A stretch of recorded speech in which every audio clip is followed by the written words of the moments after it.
tenaga profesional di Baitul Mal ini adalah menjadi pilar penting dalam pengurus atau pengelolaan zakat di kabupaten, khususnya di kita Kabupaten Aceh Tengah. Sebenarnya itu tantangan sangat banyak, tapi yang paling terasa di lapangan saat kami menjadi komisioner, satu pertama literasi kita masih napsi-napsi istilahnya tuh.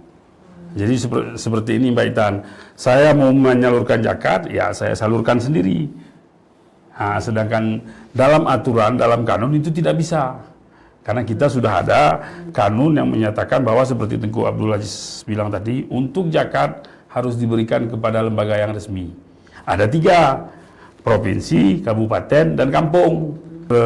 Selebihnya kalau dari saya terkait pengelolaan dan sinergi dengan Pemda, itu yang mungkin menjadi tantangan terbesar di lapangan, bagaimana pemerintah daerah dengan Baitul Mal Kabupaten Aceh Tengah bisa sinergis.